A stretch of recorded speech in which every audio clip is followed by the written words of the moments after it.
उत्तर प्रदेश में समाजवादी पार्टी गठबंधन को 125 सीटें मिली थी, लेकिन मंगलवार को सपा मुखिया अखिलेश यादव ने कहा कि पोस्टल बैलेट में सपा गठबंधन को 51.5% वोट मिले। साथ ही उन्होंने कहा कि इस हिसाब से सपा गठबंधन को 304 सीटें मिली हैं, लिहाजा हमारी जीत हुई है।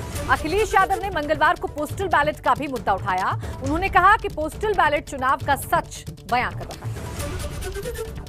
एक ट्वीट भी किया है अखिलेश यादव ने। ट्वीट क्या है आइए आपको बता देते हैं। उन्होंने ट्वीट में लिखा है, पोस्टल बैलेट में सपा गठबंधन को मिले 51.5% वोट और उसके हिसाब से 304 सीटों पर हुई सपा गठबंधन की जीत चुनाव का सच बयां कर रही है। पोस्टल बैलेट डालने वाले हर उस सच्चे सरकारी कर्मी, शिक्षक और मतदाता का धन्यवाद जिसने पूरी ईमानदारी से हमें वोट दिया। सत्ताधारी याद रखें, छल से बल नहीं मिलता। यूपी चुनाव के नतीजों के बाद सियासी पार्टियों में खलबली मची है। ये बात आज एक बार फिर से साबित हो गई। सपा के सहयोगी महान दल के अध्यक्ष केशव देव मौर्य ने बड़ा बयान दिया। उन्होंने कहा कि सपा के प्रत्याशी विधानसभा चुनाव के दौरान ओवर कॉन्फिडेंस में आ गए थे और उन्होंने महान दल के कैडर का चुनाव के दौरान इस्तेमाल नहीं किया। इतना ही नहीं, केशव देव मौर्य ने तो यहां तक कह दिया कि स्वामी प्रसाद मौर्य भाजपा से सपा में एक रणनीति के तहत आए और उनके आने के बाद समाजवादी पार्टी ने महान दल को किनारे कर दिया।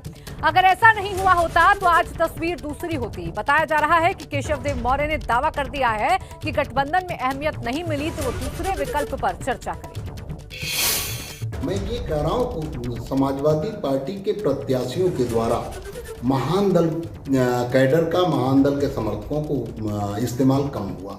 उस वोट पे फोकस समाजवादी पार्टी के प्रत्याशियों को नहीं था कि ये वोट भी उन्हें मिल सकता है और ये भारतीय जनता पार्टी को नुकसान डबल का कर सकता है, और ये इस्तेमाल नहीं हुआ। अब उसके पीछे कौन सा कारण है?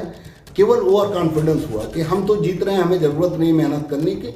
समाजवादी पार्टी के जो प्रत्याशी मुझसे मिलते थे, जो संपर्क में थे, सब में ओवर कॉन्फिडेंस था।